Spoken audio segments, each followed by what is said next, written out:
Luiz Fernando Pipino, né, o nosso promotor de uma das varas criminais aqui na cidade. Doutor, uma satisfação sempre, então seja bem-vindo aqui, bom dia. Bom dia, Marlene, bom dia, Milene, Raíssa, bom dia a todos que nos acompanham e a programação, a Voz do Povo. Uma satisfação, Marlene, mais uma vez estar aqui presente. Muito bem, estamos em semana de júri, vamos falar disso daqui a pouquinho mais, né, com alguns tribunais aí, sessões marcadas, mas antes disso a gente gostaria de voltar na pauta do feminicídio. Nós tivemos aí um caso recente que chamou a atenção para situações que mostram que não é possível afrouxar na aplicação da lei em nenhum aspecto, né, doutor?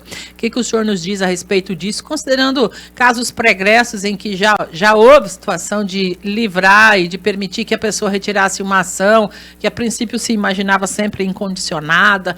Trata-se de interpretação legal, é isso? Marlene, trata-se de aplicação da lei. Eu não vejo que há margem para discussão e para interpretação. Eu acho que está escrito lá, cumpra-se, é isso? A ação penal, nos casos que envolvem violência doméstica familiar contra a mulher, são processadas por intermédio de ação penal pública incondicionada, o que significa dizer que independem da vontade da vítima. Então, eu não vejo margem para discutir e interpretar o que é posto, positivado, letra fria escrita da lei. O que está escrito e posto não cabe ao intérprete mudar o seu juízo de valor. Então, primeiro ponto é isso, trata-se de aplicação da lei. Agora, você pode até discordar muitas vezes de alguma questão legal. Você pode ter as suas opiniões, a discordância, a interpretação. Podemos dar um exemplo aqui, fazer um paralelo? Sim. Eu sou a favor da pena de morte em alguns crimes, mas a lei não admite. Perfeito. O fato de eu ser a favor não me permite aplicar a pena de morte ou pedir que seja aplicada a pena de morte. Perfeito. Então eu posso até ser contra a lei em alguns pontos. Achar que a lei é frouxa demais, como eu acho. Achar que a lei não combate o crime como deve combater. E ficando respostas sempre menos severas do que deveriam se ter. Então eu posso ter a minha opinião em alguns pontos, discordando da lei. Mas a minha discordância da lei não me permite deixar de aplicá-la. Muito bem. Qual seria o caminho? Caso, como o senhor disse, não concordo, isso depende do legislador. Então, tem que se fazer um movimento para que se modifique a lei, caso a gente queira aplicá-la de forma diferenciada do que está colocado hoje. Com certeza, Marlene. Todos nós podemos ter um juízo crítico, um juízo de opinião. Isso é assegurado. Nós vivemos num país livre e democrático, então nós temos o direito de nos manifestar, o direito de pensar, o direito de exercer o juízo crítico.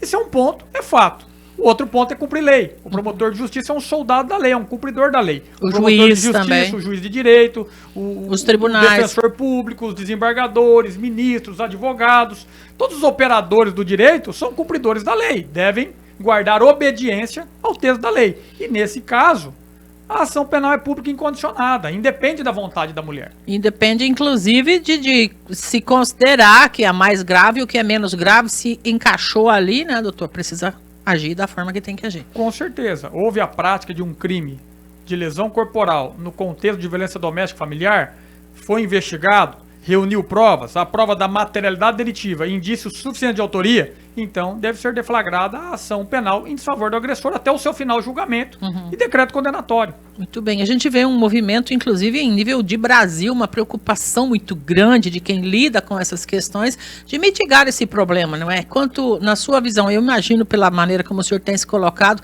mas quanto mais a gente afrouxa na aplicação da lei, mais pode piorar o problema. É porque a impunidade acarreta a coragem para continuar, o estímulo para continuar cometendo os mesmos delitos. A impunidade é combustível para a prática de outros crimes. Aquele que praticou um crime e não foi punido da forma como deveria, ele vai se sentir estimulado a continuar praticando aquele crime. Porque a pena também tem o seu caráter preventivo. Preventivo especial e geral. Sim. Na lida com a violência doméstica, o caminho, infelizmente, tem sido sempre o que a história mostra progressivo, de uma agressão a princípio verbal para um caminho final triste, terrível. Isso é outro fato, Marlene. O feminicídio ele é uma escalada. O feminicídio é o último capítulo de uma relação tóxica, violenta, que não foi interrompida a tempo. O feminicídio ele encerra essa história. O feminicídio é o último capítulo de uma relação já marcada por abuso, por violência e por agressões. O feminicídio ele não acontece do dia para a noite, de um dia para o outro. O feminicídio ele não acontece de imediato. O feminicídio ele é apenas a consequência de episódios de violência que foram se acumulando e se intensificando ao longo do tempo, até que ele resulta no ato mais grave, que é o crime doloso contra a vida, que é a morte da mulher.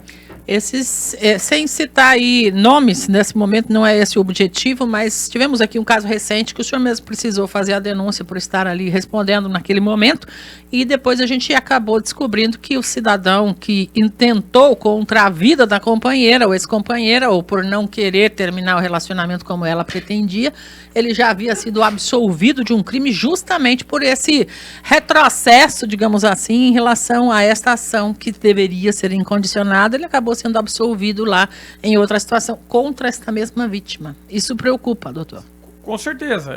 Houve a prática de um feminicídio, mas já havia um histórico de violência, inclusive formalizado, registrada, junto a não só os boletins de ocorrência, medida protetiva, mas ação penal também deflagrada. Na justiça. Na justiça tramitando. Inclusive eu mesmo havia deflagrado essa ação penal em desfavor do mesmo agressor pela prática de outros delitos, que era lesão corporal e ameaça. Eu mesmo havia deflagrado essa ação penal e imputado a prática desses delitos praticados em meses, anos anteriores. Até que agora, recentemente, em março, houve a prática do feminicídio tentado e do homicídio tentado em desfavor da criança. Por isso o senhor é do pensamento de que deve-se cumprir à risca isso sem sequer perguntar para uma vítima, nesse caso, se ela quer ou não seguir com a ação. Marlene, o meu pensamento ele decorre da lei. O meu pensamento é a aplicação da lei, ponto. A lei diz que a ação penal pública incondicionada, ponto. O que se vai interpretar frente a um texto expresso de lei que não admite interpretação, que é imposto? Ponto. O meu pensamento é o da lei, eu não estou autorizado a pensar diferente da lei.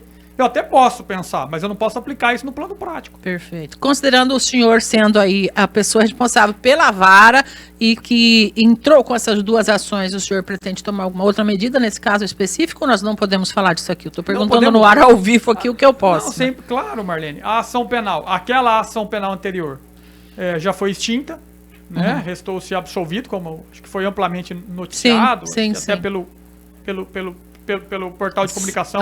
No R9 News, no a gente R9 trouxe News informação. também foi noticiado. Agora, no que diz respeito a esta ação penal do feminicídio tentado, do homicídio tentado em desfavor da criança, eu não tenho dúvidas nenhuma de que será pronunciado, o que significa dizer que ele será submetido a julgamento pelo Tribunal do Júri. Se transforma no réu, no caso. E eu sou o promotor titular do Tribunal do Júri aqui em Sorriso, e eu não tenho dúvida de que as provas já são bastante seguras, robustas e incriminatórias, e nós sustentaremos a condenação nos termos da denúncia, que tenho certeza será pronunciado e submetido a julgamento perante o Tribunal Popular. Fernando Pipino conosco para a gente falar um pouquinho então sobre tribunais do júri. Esse caso em específico não entra agora, ainda tem um prazo para decorrer antes desse julgamento, desse caso de tentativa de homicídio e feminicídio. Exatamente, Marlene, é um devido processo legal, agora há algumas etapas procedimentais, algumas garantias constitucionais. O réu ele será citado, né, para responder aos termos desta ação, desta acusação, vai oferecer uma resposta por escrito à acusação, e a partir daí nós teremos audiência de instrução e julgamento, que serão ouvidas as vítimas, as testemunhas, até o encaminhamento, né, para submissão a julgamento perante o Tribunal Popular, até a decisão de pronúncia. E dessa decisão de pronúncia pode ainda haver a interposição de recurso por parte da defesa, a apreciação pela segunda instância. Há um devido processo legal, Sim. há um julgamento que será realizado com todas as garantias constitucionais preservadas, o direito da plenitude de defesa, do contraditório, do devido processo legal, o que legitima, evidentemente, um julgamento no Estado Democrático de Direito. Todas essas etapas serão respeitadas até final do julgamento pelo Tribunal do Júri. Muito bem. Fora esse, outros serão julgados esta semana ainda, né, doutor? Tivemos julgamento semana passada também, teve júri? Já tivemos, desde janeiro, nós estamos realizando bastante sessão, né? São várias sessões do júri já realizadas, foram 13 sessões plenárias já realizadas este ano, nós temos agora para maio pautadas já outras 6 sessões plenárias, também em junho, julho. A nossa previsão é que nós iremos realizar aí aproximadamente 50 sessões plenárias, 50 sessões plenárias do júri este ano de 2026. É muita coisa, né, doutor? São muitos julgamentos, e assim, a maioria dos julgamentos deste ano, Marlene, tratam-se de processos ainda, crimes que foram praticados nos anos de 2016, 2019... Nós nem chegamos ainda nesse lado da guerra das facções, ainda não entrou na sua pauta ainda. Não, talvez esse ano foi julgado nesse contexto, talvez 1 ou 2 ações penais.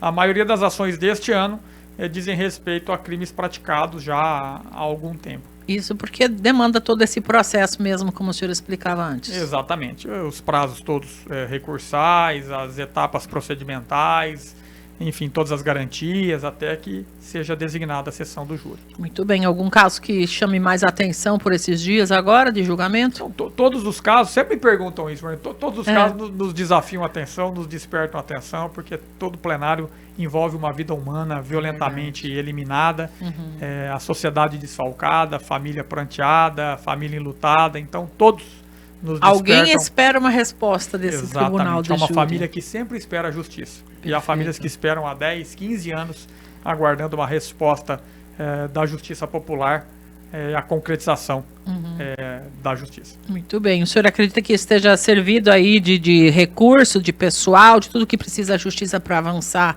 tranquilamente, doutor, ou deveria haver mais celeridade nessas questões? Marlene, foi implementada recentemente a terceira promotoria de justiça criminal aqui em Sorriso. Terceira. Terceira promotoria. Atualmente nós contamos com 2 promotorias de justiça criminal. 2 promotorias. Foi implementada a terceira.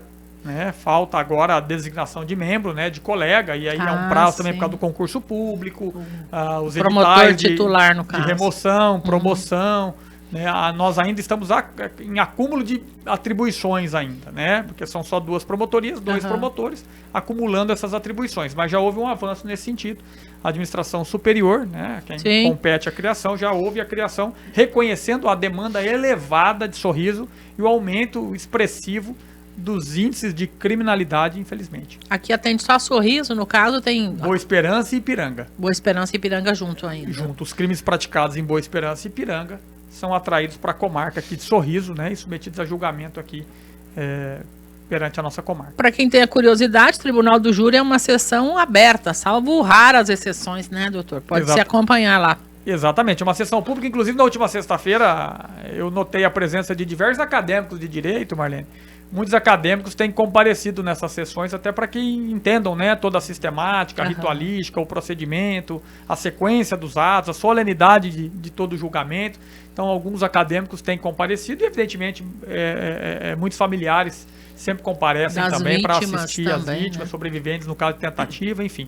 Mas é uma sessão pública e aberta para quem queira presenciar. Doutor, já que a Marlene falou com relação a ser uma sessão aberta, pública, mas tem também os que são convocados. Como que funciona? A pessoa foi convocada para ser júri, por exemplo. Para ser o jurado. Para ser jurado. Aí ela comparece, porque na verdade o cidadão jurado é quem vai decidir. É o jurado quem decide, O jurado é o juiz de fato. Então, no Tribunal do Júri, quem decide não é a justiça togada, não é o juiz togado, não é o juiz presidente do Tribunal do Júri. Quem decide são 7 cidadãos, cidadãs, juradas que são sorteados ali naquele momento. Então, são 25 convocados, desses 25, 7 serão sorteados para compor o Conselho de Sentença. O Conselho de Sentença é esse órgão colegiado, que é formado por 7 pessoas da comunidade, que vão decidir pela íntima convicção e por maioria de votos. Muito bem, doutor, é o povo quem decide. É o povo, é o júri popular, não é? É o julgamento do povo, pelo povo, na presença do povo. Por isso que a gente pode realmente dizer que o operador da lei está lá para aplicá-la apenas, mas é o povo que toma uma decisão nesse caso, É o povo quem decide, é por isso que eu nunca me afastei do Tribunal do Júri. Eu tenho um pouco mais de 17 anos de carreira no Ministério Público, esses 17 anos servindo no Tribunal do Júri, porque eu confio na justiça popular.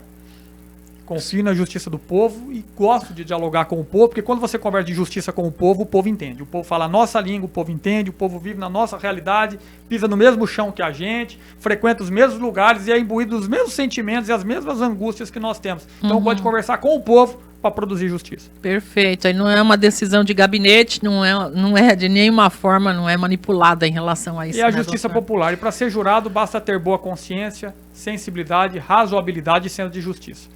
Qualquer pessoa dotada de valores minimamente éticos e decentes tem condição de ser jurado e promover justiça.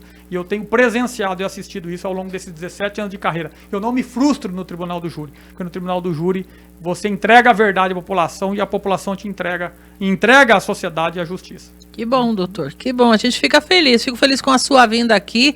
Algo mais que o senhor gostaria de destacar, seja em relação aos tribunais do júri, seja em relação aos casos, às questões ligadas à violência doméstica e feminicídio, que a gente gostaria de dar menos notícia, mas infelizmente parece que é cada vez mais, né? Infelizmente, Marlene, nós precisamos proteger essas mulheres, essa é a grande verdade, e parte dessa proteção decorre de uma boa conscientização. É preciso que essas mulheres saibam que o Ministério Público caminha ao lado delas, estará sempre de portas abertas para bem acolher, para bem receber, e lembrando que a ação penal não depende da vontade da vítima, de modo que batam as nossas portas para que consigam uma proteção de verdade e que sejam encorajadas, Marlene, a romper ciclos de violência, para que sejam encorajadas a abandonar o lar quando o lar é recheado de violência, agressão e perigo, para que possam viver livres de qualquer tipo de perigo e para que a gente não se depare com mais feminicídios. É preciso proteger efetivamente de verdade essas mulheres, e isso parte de uma boa conscientização. Perfeito, doutor, muito obrigada. E esse espaço aqui também tem esse objetivo, com certeza, e a sua presença é sempre muito importante para nós. Eu agradeço mais uma vez, Marlene, é uma satisfação e me coloco à disposição.